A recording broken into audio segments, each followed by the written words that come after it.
Vyadirogan satatana shaktana sheshakaya prasrutana shesham Autsukyam tidanjaghana yo purva vaidyaya namostu tasmai. Soyez les bienvenus à cette nouvelle vidéo de Vie de Veda Shamitas dans la chaîne Vie de Veda de YouTube. Je m'appelle Matteo et aujourd'hui on va continuer notre lecture de l'Ashtanga Hridayam Sutrasthana chapitre 2 Dinacharya Dhyayam. Aujourd'hui avec la deuxième moitié du shloka numéro 33, le shloka numéro 34 et la première moitié du shloka numéro 35. Donc on va voir 2 shlokas et demi à peu près. Donc il dit ce qui suit. Chaitya pujya dvaja shasta chaya bhasma tusha shuchin nakrame charkara loshta bali snana bhuvonacha nadim tarena bahubhyam nagniskandham abhivrajet sandigdhanavam vriksham cha narohe dushtayanavat. Muito interessante esse shloka. Très intéressant ces shlokas. Et il continue notre étude des comportements qui sont adaptés mais pratiques, si on peut dire comme ça. Donc il ne parle pas seulement des conduites éthiques et morales, mais il parle aussi de protéger l'étudiant de l'Ayurveda, de faire quelque chose qui peut donner problème dans le futur. Donc dans ce shloka, ça devient très clair l'attention qu'il a envers nous.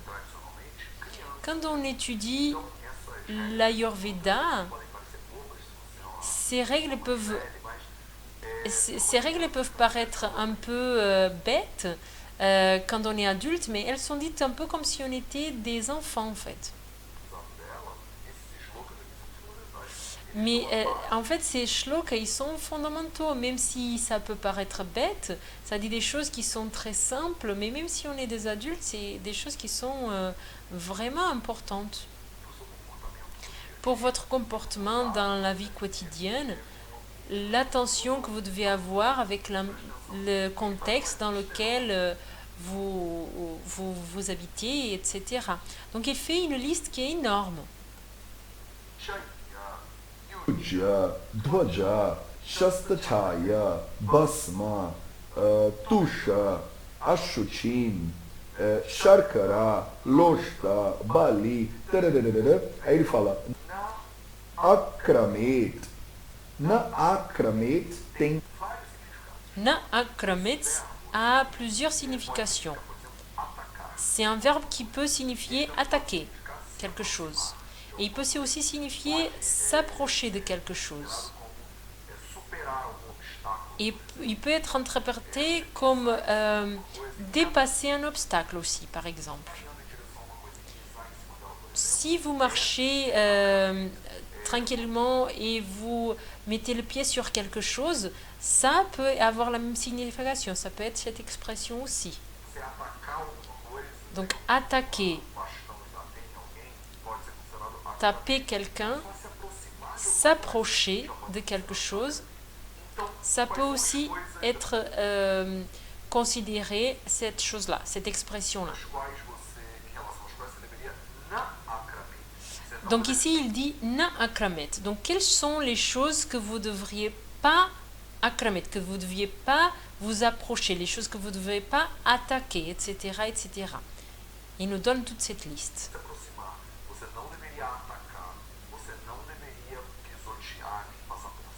Donc, vous ne devez pas vous approcher, attaquer, vous ne devez pas piser. Chaitya, c'est un mot qui a beaucoup de significations, mais une des significations, ça peut être l'endroit où les fourmis habitent.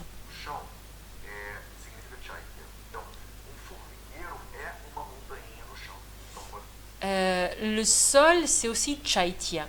Donc, la maison des fourmis, c'est une petite montagne dans le sol. Donc, ça peut être appelé Chaitya. Un temple peut être aussi considéré un Chaitya. Si on voit dans la perspective hindoue des temps anciens,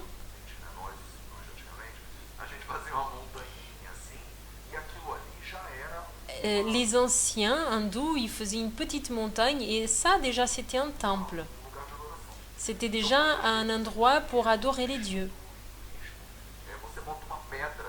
Donc parfois, pour les hindouistes, vous mettez juste une pierre avec une petite coloration rouge et ça c'est déjà un temple.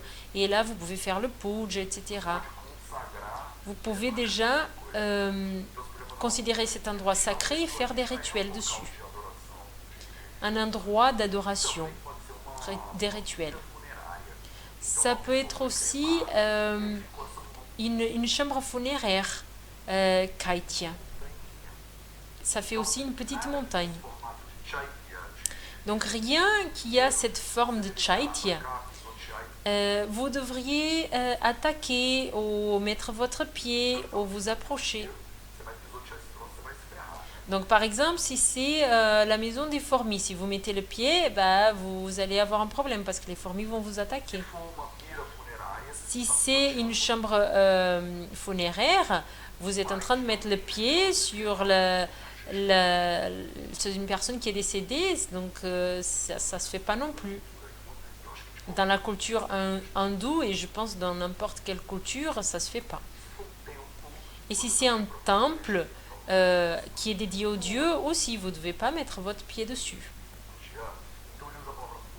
Après, il utilise le mot puja. Donc, puja, c'est une autre chose qu'on ne devrait pas attaquer, s'approcher ou mettre le pied. Et puja signifie quelque chose qui doit être adoré.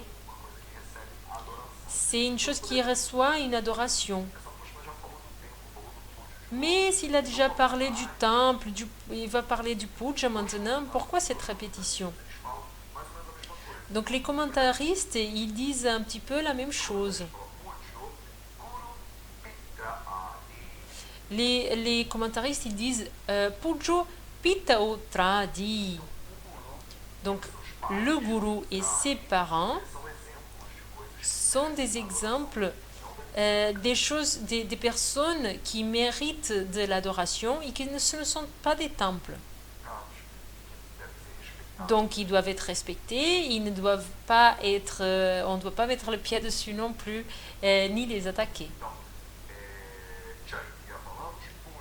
Chaitya on a parlé, Puja on a parlé. Tuja, c'est un drapeau qui va représenter par exemple un gouvernement. Ça aussi, on ne doit pas attaquer, on ne doit pas extrapoler, on ne doit pas mettre le pied dessus. Vous devez avoir du respect envers ça, sinon, bon, vous pouvez aller même en prison. Chastachaya, ce sont des endroits qui ne sont pas sacrés, mais qui sont dangereux du point de vue moral ou religieux. Par exemple, le cimetière, les crématoires. Ce sont des endroits où vous ne devez pas trop vous approcher. Bien sûr que ça dépend de votre culture. Pasma, donc si vous voyez beaucoup de poussière, n'ayez pas trop près.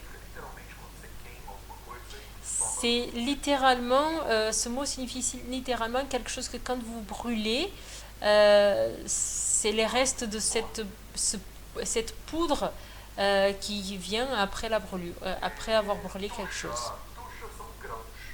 Touches, ce sont des grains. Donc après avoir cueilli, vous avez une accumulation de touches qui vous allez mettre quelque part. Et donc c'est de la nourriture, donc vous ne devez pas mettre le pied dessus, vous ne devez pas attaquer ces grains non plus. Ça peut paraître ça peut paraître quelque chose qui est vraiment évident pour vous qui êtes des adultes, mais c'est des conseils qu'on pourrait donner à des enfants, n'est-ce pas? Si vous voyez un tas de riz, par exemple, n'allez pas jouer et défoncer la pile de riz, par exemple. C'est un truc qu'un enfant pourrait faire. Respectez votre père, respectez votre gourou. Ce sont des choses qui font partie de la formation et de l'éducation de l'être humain, en fait. A chutinho, si vous voyez de la poubelle ou des choses sales par terre, ne marchez pas dessus. Puis il continue la liste. Chakra.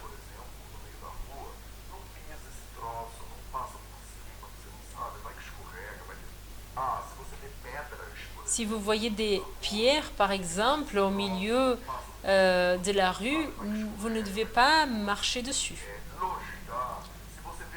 Loshta. Si vous voyez beaucoup de terre qui est accumulée quelque part, c'est lushta.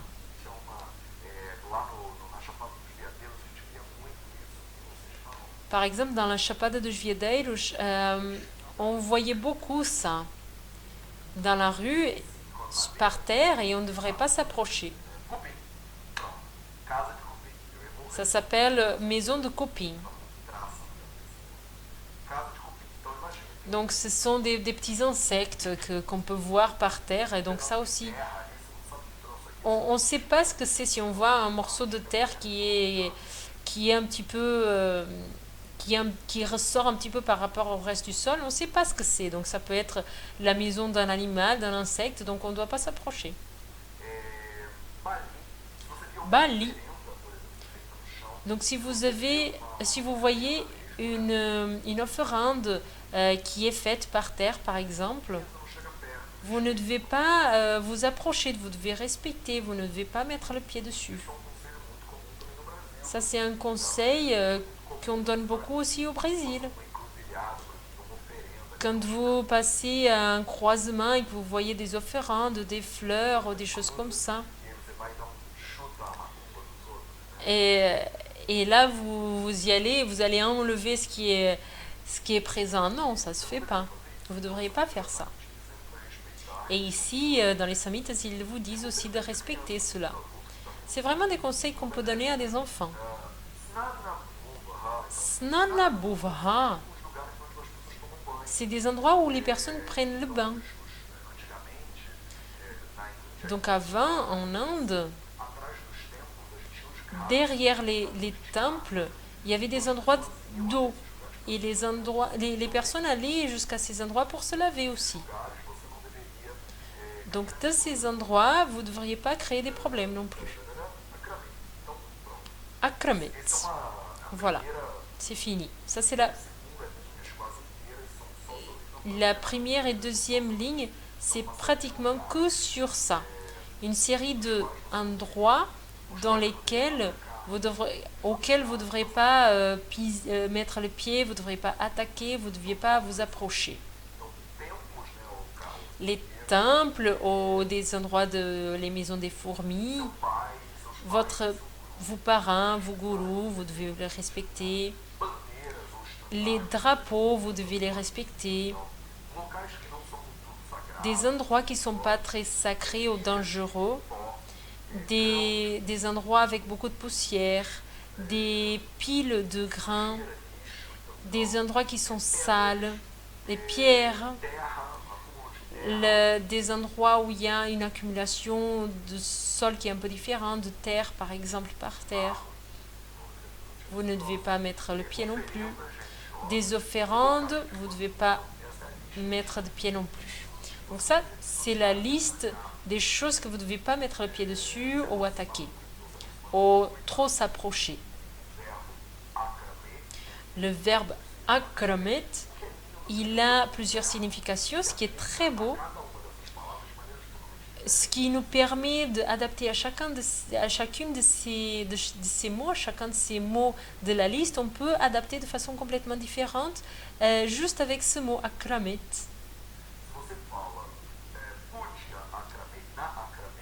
Par exemple, si vous dites puja na akramet, c'est vous ne devez pas attaquer votre gourou. Mais si vous dites chaitya na akramet, vous dites ne marchez pas dessus le crématoire, par exemple, ou de la maison des fourmis. c'est le même verbe, mais il va changer selon le contexte. Et là, il continue. Bahupiam, bahu signifie le bras. Bahubiam, c'est une conjugation verbale en sanskrit, le trukti vibhakti dvidachan.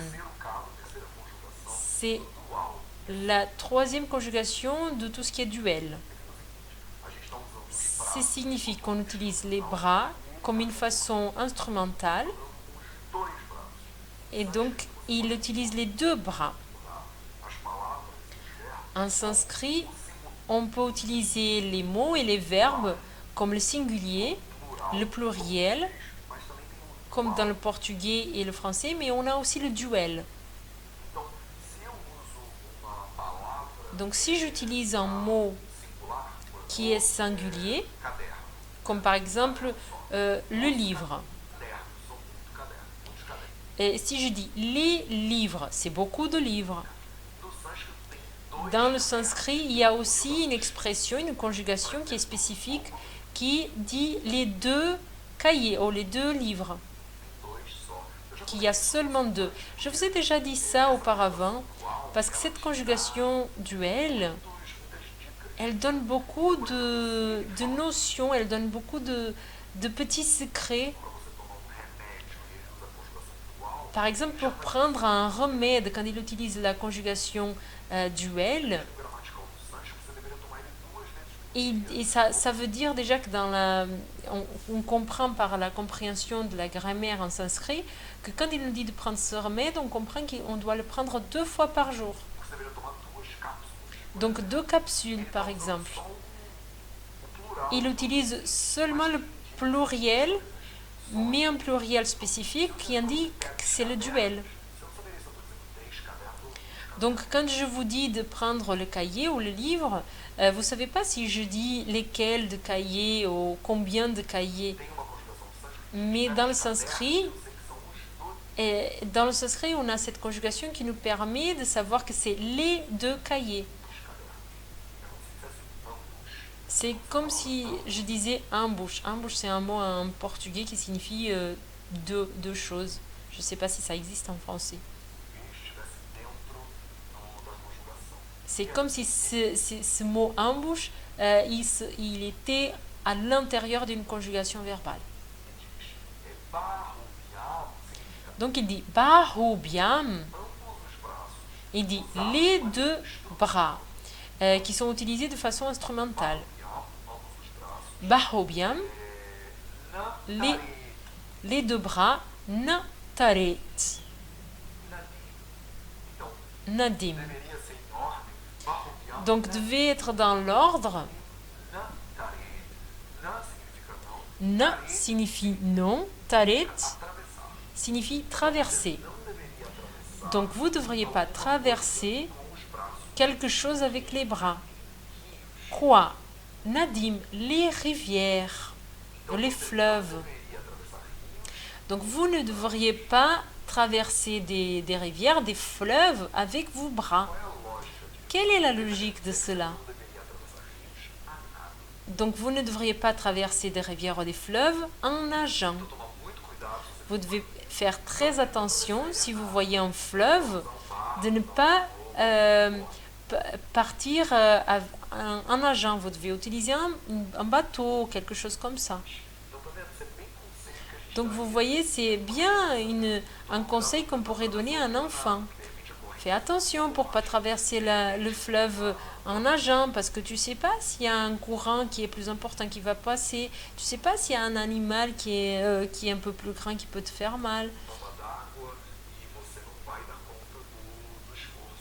Et après, peut-être que vous n'allez pas... peut-être que tu ne vas pas réussir à traverser et avoir l'effort pour traverser. Donc ne traversez pas des fleuves en nageant avec vos 2 bras. Habivrajet signifie aller envers quelque chose, s'approcher de quelque chose. Na, donc vous ne devez pas vous approcher de Nagdik Skanda, donc du feu. Donc d'un feu, par exemple, d'un feu de bois, d'un arbre, ou du tronc d'un arbre qui est en train de brûler. Vous ne devez pas vous approcher de là. Donc la meilleure traduction ici, ça serait le feu de bois. Donc vous ne devrez pas aller marcher dans la direction du feu de bois. C'est le conseil. C'est le conseil des Samites pour pas sauter le feu dans le São João. São João, c'est les fêtes des saints populaires qu'on fête beaucoup au Portugal et au Brésil. Et il y a cette tradition de sauter. Donc ici, c'est pour ça que Matteo nous parle de ça, de ne pas sauter sur le feu, sur ce type de feu. Parce que c'est très dangereux. Encore une fois, c'est un conseil à donner à un enfant. Faites attention, s'il y a un feu de bois là, ne t'approche pas. Si tu tombes et que tu tombes dessus le feu de bois, tu peux te faire mal. La plupart des personnes, elles n'ont pas besoin de ces conseils-là, n'est-ce pas? Mais l'Ayurveda, il est là, les Samhitas, ils sont là à donner les règles de base et ils disent ça très clairement.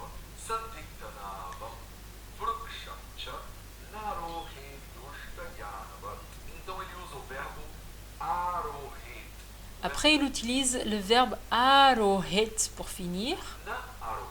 Na arohet.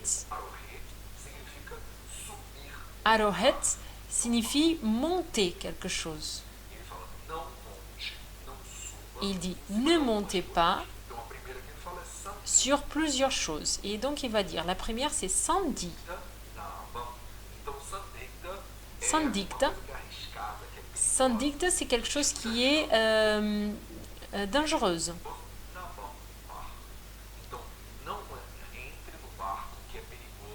Navam, c'est un bateau. Donc ne rentrez pas dans un bateau qui est dangereux, qui peut risquer quelque chose. Si vous voyez que le bateau il n'est pas dans des bonnes conditions, ne rentrez pas. Ne montez pas sur un arbre. Ça, c'est vraiment un conseil qu'on peut donner à un enfant, n'est-ce pas, encore une fois. Ne montez pas sur l'arbre parce que vous pouvez vous faire mal. Et dushtayanvat. Dushta signifie mauvais, mauvaise condition. On utilise beaucoup le mot dushta dans les Samhitas pour quand on parle d'une maladie, de quelque chose qui n'est pas bon.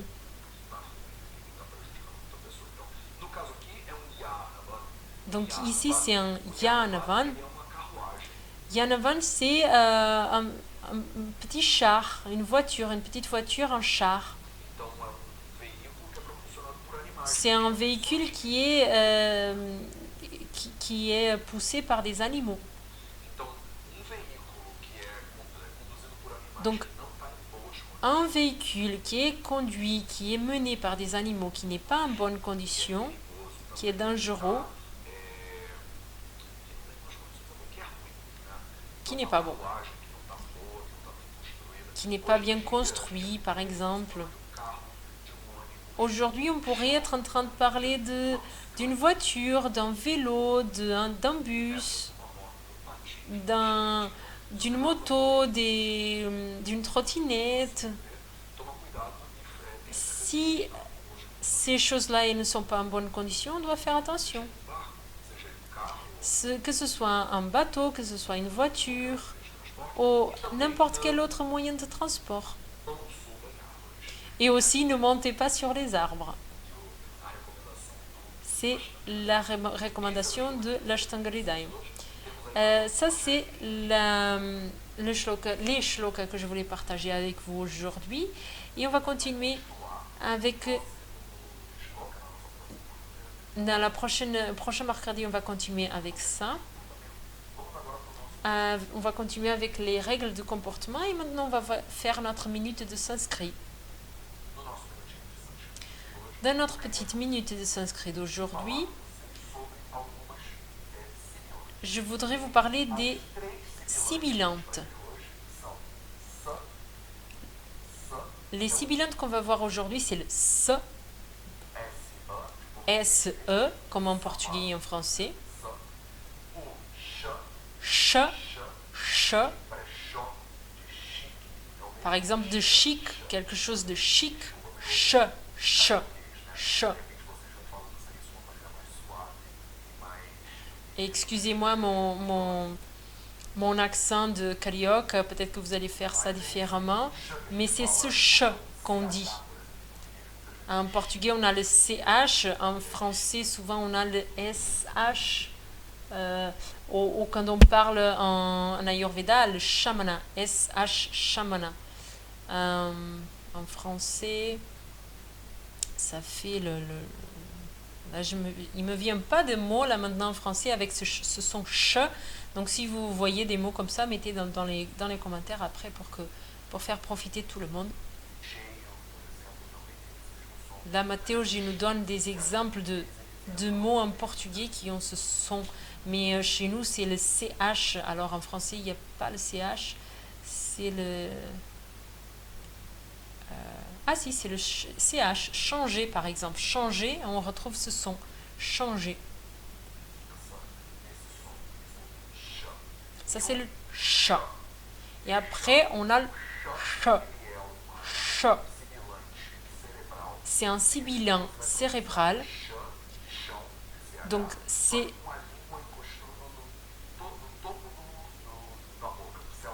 comme si on prononçait le ch de chemin, mais en mettant la langue au palais mou, au niveau du palais mou. Ch, ch. Donc, ça fait le ch de chemin et le ch qu'on n'a pas trop dans notre langue. Donc vous mettez la langue au niveau du palais mou, qui touche le palais mou, et vous prononcez ça. Ch, ch, ch. Donc vous avez se, ch, ch. Se, ch, ch. Se, ch, ch. Je vais mettre Mateus qui vous le dit aussi. Ch, ch. Isso é outra coisa, tá? Então é s, ch, ch. S, ch, ch. S, ch, ch. La langue, elle va de devant vers un peu en arrière pour aller vraiment en arrière. Donc avec le s, elle est devant, s. Après, elle va un peu en arrière, ch, ch. Et après, on la met vraiment en arrière au niveau du palais mou, ch, ch. Ce sont les 3 sibilants qu'on voulait apprendre aujourd'hui.